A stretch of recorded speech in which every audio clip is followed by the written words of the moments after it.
இந்த பேஸ்லைன் சொல்லி இந்த திட்டத்துக்கு எப்போ மேற்கொண்டிருக்காங்கன்னா ஏப்ரல் 2023, ஏப்ரல், மே, ஜூன், 30/6/2023 இந்த தேதியில் அதை பண்ணியிருக்காங்க. இதுக்கு வேலிடிட்டி 3 ஆண்டு காலம்.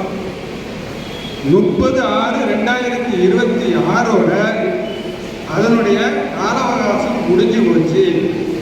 இப்போ இந்த திட்டத்திற்கான மேனுஃபேக்சரிங் டேட் 30/6/2023. இந்த திட்டத்திற்கான அந்த இஐஏ ரிப்போர்ட், அந்த அறிக்கைக்கான எக்ஸ்பைரி டேட் 30/6/2026. இன்னைக்கு தேதி 30/7/2026. இது எக்ஸ்பைரி ஆகி 1 மாதம் ஆகிட்டு. இப்போ எக்ஸ்பைரி ஆகி 1 மாதம் ஆன மருந்தையும் பிஸ்கட்டையும் உங்கள்கிட்ட கொடுத்தா நீங்கள் சாப்பிடுவீங்களா? கண்டிப்பாக சாப்பிட முடியாது. சாப்பிட்டா அது சட்டத்திற்கு புறம்பான செயல் இல்லையா? இப்போ இதை நான் சொல்லலை, சுற்றுச்சூழல் மற்றும் வனத்துறை அமைச்சகம் இதை சொல்லியிருக்கு. அந்த அலுவலக குறிப்பான என் கையில் தான் இருக்கு. இதை குறிப்பிட்டு நான் 7/7/2026 அன்று தூத்துக்குடி மாவட்டத்தினுடைய தமிழ்நாடு மாசு கட்டுப்பாடு வாரியத்தினுடைய சுற்றுச்சூழல் பொறியாளர் அவர்களை நேரே சென்று சந்தித்து இதை தெரிவித்து, இந்த பப்ளிக் ஹியரிங்கை இப்போதைக்கு நீங்கள் ஸ்டாப் பண்ணுங்க, புதுசாக ஒரு பேஸ்லைன் ஸ்டடி 3 மாதம் பண்ண சொல்லுங்க, அதை பேஸ் பண்ணி ஒரு இஏ ரிப்போர்ட் நீங்கள் ஸ்டடி பண்ணி ரெடி பண்ண சொல்லுங்க. அதற்கப்புறமா நீங்கள் ஒரு தகுதியான பேஸ்லைன் ஸ்டடி, பேஸ்லைன் ரிப்போர்ட்டோட, இஏ ரிப்போர்ட்டோட இந்த கூட்டத்தை நடத்துங்க, அது வரைக்கும் ஸ்டாப் பண்ண சொல்லி நீங்கள் இந்த இதை போஸ்ட்போன் பண்ணுங்கன்னு சொல்லி ஒரு கடிதத்தை நேரடியாக சமர்ப்பித்தேன். ஏதாவது பதில் கொடுக்கணும்ல? இல்லை தன்னுடைய கேள்வி பதில் அல்ல, கேள்வி பதில் கருத்துக்களை பதிவுங்க.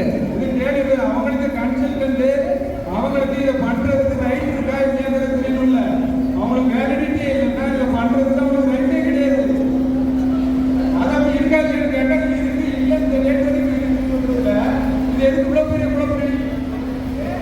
நான் சொல்றேன், உங்களுக்கு 2/4/2026 முடிஞ்சுதுன்னு சொல்றேன். இல்லை நாங்கள் எங்களுக்கு இத்தனாம் தேதி வரைக்கும் இருக்கு அப்படின்னு சொல்றதுல என்ன போகுது? ஒன்றும் வரப்போது இல்லை சார். அதை சொல்றதுக்கு கேட்டாங்கன்னா அப்போ சரி ரைட்டு.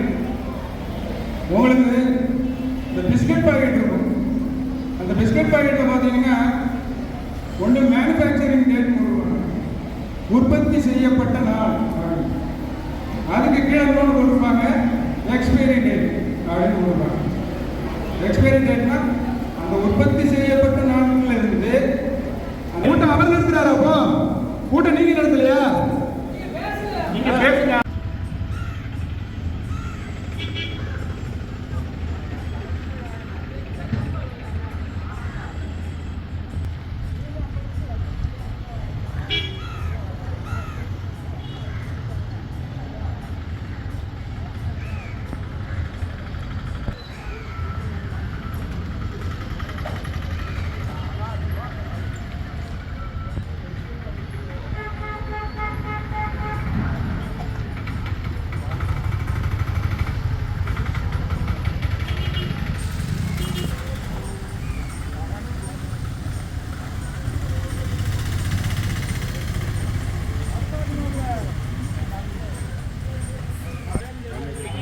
ஆமாம், அது ஒரு 3 மணி.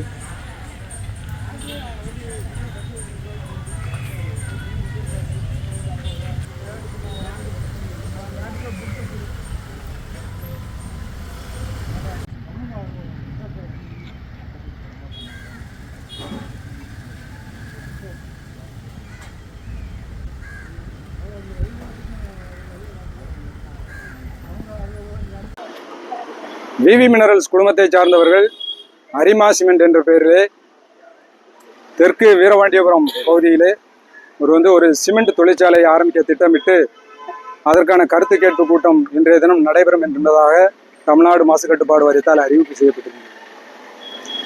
நம்ம வந்து மெடிக்கல் ஸ்டோரில் போய் ஒரு மருந்து வாங்கினோம்னா அந்த மருந்து உற்பத்தி செய்யப்பட்ட தேதி மற்றும் அந்த மருந்து காலாவதி ஆகின்ற தேதி ஆகிய அந்த 2 தேதிகளும் அந்த மருந்தில் வந்து குறிப்பிடப்பட்டிருக்கும்.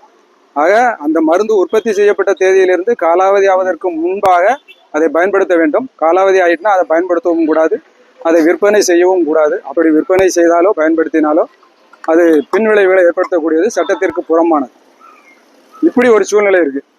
இப்போ அதே மாதிரி இந்த சுற்றுச்சூழல் தாக்க மதிப்பீட்டு அறிக்கையை பின்பற்றி இந்த பொதுமக்கள் கருத்து கேட்பு கூட்டம் நடத்தணும்னா அந்த பகுதியில், அந்த திட்டம் அமைகின்ற பகுதியில் ஒரு பேஸ்லைன் ஸ்டடி பண்ணுவாங்க.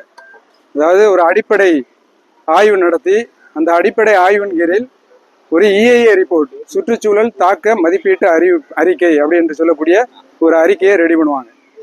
இவங்க இந்த திட்டத்திற்கு எப்போ அறிக்கை ரெடி பண்ணியிருக்காங்கன்னு கேட்டிங்கன்னா 30/6/2023 இந்த இந்திய அரசின் சுற்றுச்சூழல் மற்றும் வனத்துறை அமைச்சகம் 2022 ஒரு அலுவலக குறிப்பாணை வெளியிட்டிருக்காங்க. 8/6/2022 அந்த அலுவலக குறிப்பாணையில தெளிவாக சொல்றாங்க. அது மாதிரி அதாவது இந்த பேஸ்லைன் ஸ்டடி வந்து நீங்க பயன்படுத்துறது வந்து 3 ஆண்டுகளுக்குள் பயன்படுத்த வேண்டும். அப்படி 3 ஆண்டுகளுக்கு நீங்க பயன்படுத்தினீங்கன்னா அது வந்து இன்வேலிட் அப்படின்னு சொல்லியிருக்காங்க. இப்போ இவங்க 2030/6/2023 பண்ண அந்த பேஸ்லைன் ஸ்டடியையும் அந்த EIA ரிப்போர்ட்டையும் இப்போ பார்த்தீங்கன்னா அந்த 3 ஆண்டு காலம் வந்து 30/6/2026 முடிஞ்சு போச்சு. இன்னைக்கு தேதி 30/7/2026.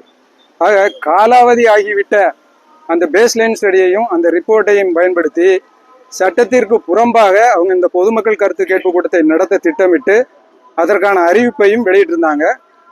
இதை நான் வந்து 6ஆம் தேதி பார்த்துட்டு நான் 7ஆம் தேதி தூத்துக்குடி மாவட்டத்தினுடைய தமிழ்நாடு மாசு கட்டுப்பாடு வாரியத்தினுடைய சுற்றுச்சூழல் பொறியாளர் அவர்களை அவருடைய அலுவலகத்தில் நேரில் சென்று சந்தித்து ஒரு மனுவையும் கொடுத்து, இது வந்து சட்டத்திற்கு புறம்பான செயல், அதனால நீங்க அவங்கள வந்து ஃப்ரெஷ்ஷாக ஒரு ஸ்டடி பண்ண சொல்லுங்க, ஃப்ரெஷ்ஷாக ஒரு EIA ரிப்போர்ட் ரெடி பண்ண சொல்லுங்க. அதன் பிறகு அதை மக்களிடம் ஒப்படைத்து அதன் பேரில் நீங்கள் கருத்து கேட்பு கூட்டம் நடத்துவதுதான் சட்டப்படியானது என்பதை வலியுறுத்தி தக்க நடவடிக்கை எடுக்க கேட்டு வந்தேன். ஆனால் அந்த தமிழ்நாடு மாசு கட்டுப்பாடு வாரியத்தினுடைய தூத்துக்குடி மாவட்ட சுற்றுச்சூழல் பொறியாளர் இந்த நிறுவனத்திற்கு ஆதரவாக எந்த நடவடிக்கையும் எடுக்காமல் அவர் பாட்டில் இன்னைக்கு கூட்டத்தை நடத்தினாங்க. இன்னைக்கு கூட்டத்தில் கலந்துக்கிட்ட நாங்களும் இதே கருத்தை வலியுறுத்தி நாங்கள் வந்து அவங்க கிட்ட வந்து இதை சொன்னோம். அதன் பிறகும் கூட அவர்கள் வந்து கூட்டத்தை நிப்பாட்டலை.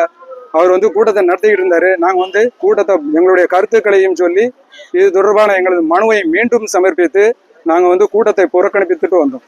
அதாவது எக்ஸ்பைரியான மருந்தை எப்படி மக்களுக்கு கொடுக்கக்கூடாதோ அதே போல எக்ஸ்பைரியான பேஸ்லைன் டேட்டாவையும் EIA ஸ்டடி ரிப்போர்ட்டையும் மக்களுக்கு கொடுத்து அதன் பேரில் நடத்தப்படக்கூடிய அந்த பொதுமக்கள் கருத்து கேட்பு கூட்டம் முற்றிலும் சட்டத்திற்கு புறம்பானது.